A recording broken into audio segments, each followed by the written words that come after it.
निभा जा ओ बेदर्दी, रो रो करके लिख दी अर्जी, प्रीत निभा जा ओ बेदर्दी, रो रो कर में लिखती अर्जी, प्रीत निभा जा ओ बेदर्दी, मधुर प्रेम की चूनर ओढ़ी ओ, मधुर प्रेम की चूनर ओढ़ी, हरो जोगिया भेष पंछी ले जा रे संदेश, मेरे श्याम पिया के देश पंछी ले जा रे संदेश, मेरे श्याम पिया के देश पंछी ले जा ओ पंछी ले जा ओ पंछी ले जा ओ पंछी ले जा रे ले जा ओ पंछी ले जा रे ले जा ओ पंछी ले जा रे ले जा।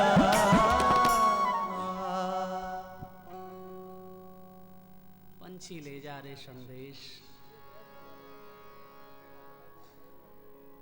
मेरे श्याम पिया के देश। श्री राधे। ध्रुव जी अपने राज पधारे, पिता को पता चला कि भगवान की गोदी पर बैठ करके मेरा बेटा आ रहा है। आत्मग्लानि से भरे हुए उत्तान पाद ध्रुव की आंखों से आंख नहीं मिला रहे थे। आज मेरे गोविंद ने जिसको दर्शन दिया हो तो विनम्र बन गया होगा।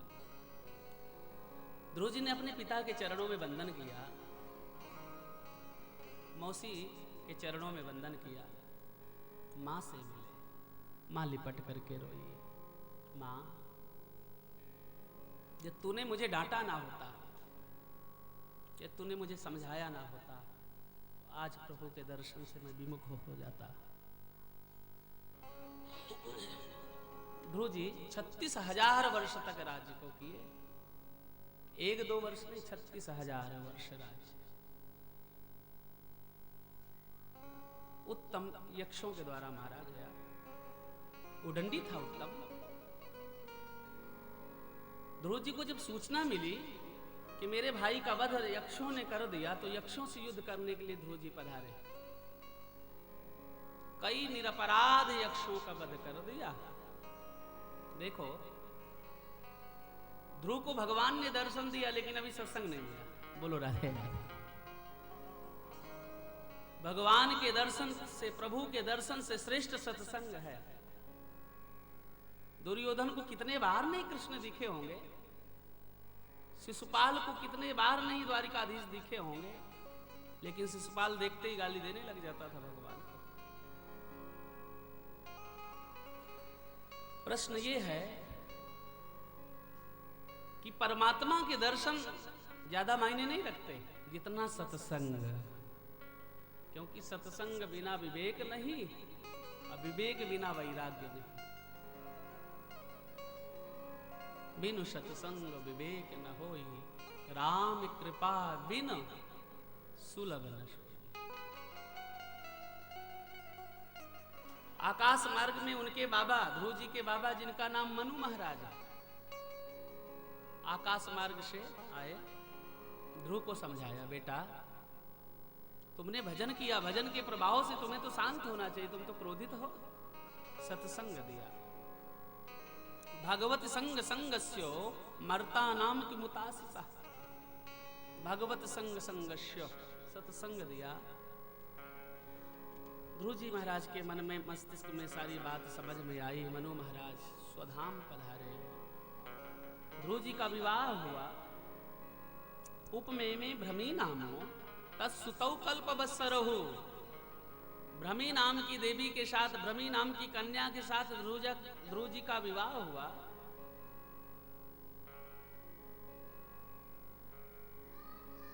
कल्प और वत्सर नाम के 2 पुत्र हुए। कल्प और वत्सर नाम के 2 पुत्र हुए। 36,000 वर्ष तक ध्रुव जी ने राज किया, अपने पुत्रों को राजगद्दी दी। कोई भी व्यक्ति हो, आया ही संसार में तो जाना तो पड़ेगा, ये तो सत्य है। एक दिन संध्या कर रहे थे ध्रुव जी, तो वहीं पर मृत्यु महारानी विमान लेकर के आई और ध्रुव जी से बोले, प्रभु अब आपके स्वधाम जाने का समय हो गया है। ध्रुव जी ने मृत्यु को रोक दिया। अरे मृत्यु वहीं खड़ी रहा, पहले मैं भजन करूंगा, भजन करने के बाद मैं तेरे रथ पर बैठूंगा। मृत्युर्मूर्धिम पदम दत्वा आरुह्यात भूतम हरे ग्रहम। मृत्यु के सिर पर ध्रुव जी ने अपना चरण रख करके विमान पर बैठ करके जा रहे थे उत्तर दिशा की तरफ। तभी ध्रुव जी ने सोचा कि मेरी मां तो नीचे ही रह गई। मां की तरफ चिंतन गया। भगवान के पार्षदों ने कहा, प्रभु आप उदास मत होइए, ऊपर वाला जो विमान है ना, तुम्हारी मां का ही विमान है। ध्रुव जी उत्तर दिशा में ध्रुव तारे के रूप में आज भी दर्शन देते हैं। इस प्रकार ध्रुव ध्रुव लोक पधारे। बोलिए भक्तवत्सल भगवान की जय। इन्हीं के वंश में आगे चल करके ध्रुव के पुत्र हुए उत्कल। कल्प और वत्सर नाम के पुत्रों का हमने वर्णन किया। और इसी वंश में आगे चल करके अंग हुए, अंग के बैन हुए। बैंग बहुत दुष्टात्मा था, संतों ने श्राप बस उसको मार दिया। बैन की भुजाओं का मंथन हुआ, दाहिनी भुजा से भगवान पृथु प्रकट हुए, बाई भुजा से अर्ची महारानी प्रकट हुई। ये भी भगवान के ही अवतार है। जब धरती पर अधर्म बढ़ा तो धरती ने अपनी वनस्पतियों को अपने हृदय में समाहित कर लिया। आज अपनी प्रजा को भूखा प्यासा देख करके पृथु महाराज को क्रोध आया और पृथु महाराज धनुष बाण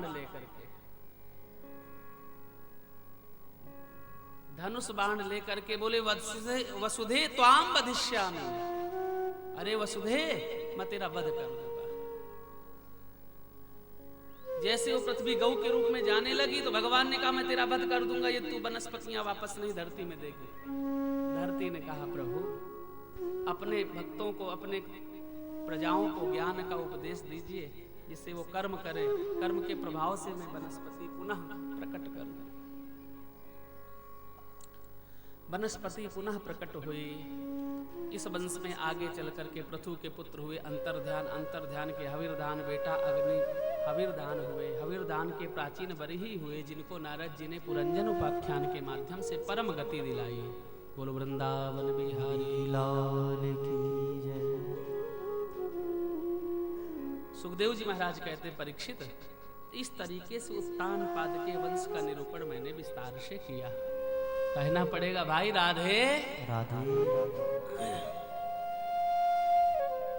अब प्रिय व्रत की चर्चा आती है। अब देखिए व्रत का अर्थ क्या होता है।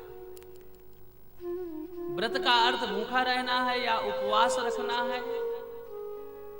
किसी का वीरवार का व्रत, किसी का सोमवार का व्रत, किसी का मंगलवार का व्रत। मैंने कल व्रत की चर्चा कही थी कि कहने के लिए तो व्रत है, लेकिन भोजन ज्यादा चला जाता है पेट में।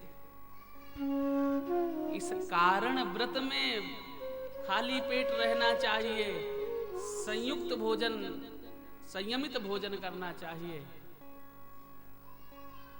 लेकिन व्रत में डबल प्रसाद जाता है। तो प्रिय व्रत के माध्यम से व्रत की महिमा का वर्णन सुखदेव जी ने किया।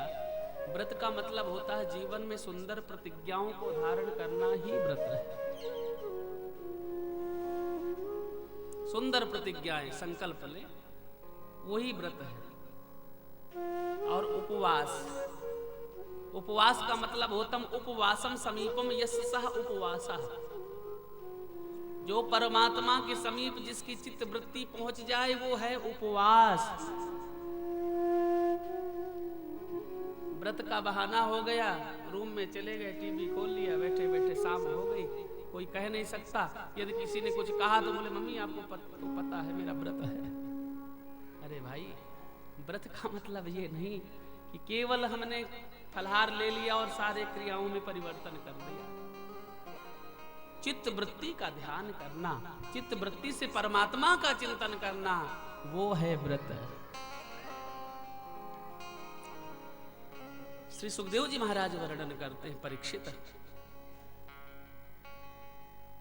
प्रियव्रत के बेटा हुए अग्निन्द्र, और अग्निन्द्र के बेटा हुए हैं नाभि, और नाभि के पुत्र हुए भगवान ऋषभदेव। बोलो राधे राधे। यहां से ये वंश परंपरा का निर्वाह। सूर्य भगवान की साधना करके प्रियव्रत ने सूर्य भगवान से रथ प्राप्त किया था। रथ प्राप्त किया था। जहां जहां रथ घूम गया, जहां जहां से रथ निकल गया, वो नदियां बन गई, और जहां रथ के सहारे सहारे ऊंचाई हुई वो पर्वत बन गए। इतना विशाल काय रथ सूर्य भगवान के द्वारा प्रियव्रत को प्राप्त था। इन्हीं के वंश में भगवान ऋषभ पधारे, जो जैन धर्म के प्रवर्तक आचार्य हुए हैं। प्रवर्तक आचार्य भगवान ऋषभ, इन्होंने 100 पुत्रों को जन्म दिया, गृहस्थ धर्म का पालन किया, जिनमें से सबसे बड़े बेटे का नाम रखा भरत। भरत से हमारे देश का नाम पड़ा भारतवर्ष। इस देश का नाम अजनाभ खंड था। संकल्प में पढ़ते हैं ना, ओम विष्णु विष्णु विष्णु श्रीमद्भागवतो महापुरुषस्य ब्राह्मणोन्नति पुरार्धेसी श्वेतवाराह कल्पे वै वसवत वनमंतरे अष्टाविंशति में कलयुगे कलिपचरणे जम्बूदीपे भूलोके भरतखंडे। भरतखंड तो अजनाभ खंड से भरतखंड बना। 3 भरत की चर्चा हमारे शास्त्रों में, इतिहासों में कही गई है। एक दशरथ नंदन भरत, एक ऋषभ नंदन भरत, और एक शकुंतला नंदन भरत। तीनों भरत ही कोई ज्ञान का प्रतीक था, कोई वैराग्य का था, कोई भक्ति का प्रतीक था। देश का नाम भारतवर्ष पड़ा। बड़े पुत्र को तिलक किया, बेटा तुम्हें घर परिवार चलाना है, राज परिवार का संचालन करना है। एक क्षत्र इस धराधाम पर राज था महाराज ऋषभ का। बड़े पुत्र को राजगद्दी दी, अपने 100 पुत्रों को बिठाया। एक दिन बोले इधर आओ सब लोग, जैसे हमारे काशी बाबू बोलते इधर आओ, तो वैसे ऋषभ भगवान ने अपने 100 पुत्रों से कहा इधर आओ, तुम्हारा जन्म किस लिए हुआ है। पुत्र सब सहम गए, सभी बच्चों को ज्ञान दिया कि नायम देहो देह भाजम नृलोके कष्टान कामान अर्हते विडभुजाय। नायम देहो देह भाजम नृलोके, गृहस्थ का परम धर्म है कि बालकों को पढ़ाएं लिखाएं, उनको अच्छा व्यापार दिलाएं, अच्छे पद पर ले जाएं, लेकिन भारत की संस्कृति और संस्कृत के बारे में भी समझाते रहे, प्रभु का चिंतन भी कराते रहे। ज्ञान प्रदत्त किया भगवान ऋषभ ने 100 पुत्रों को, जिनमें से 9 बेटे तो बैरागी बन गए। पिता की वाणी को सुन करके 9 ने कहा पिताजी हम आपसे वचन देते हैं, हमारा मन तो वैसे भी गृहस्थ में नहीं, हम तो बाबा बनेंगे। 9 पुत्र बैरागी बन गए। कवि, अंतरिक्ष, पिप्पलायन आदि ये 9 योगेश्वरों के रूप से परिणित हुए। और श्रीमद् भागवत के 11 स्कंद में 9 योगेश्वरों का बड़ा विस्तार से वर्णन किया गया है। बोलिए।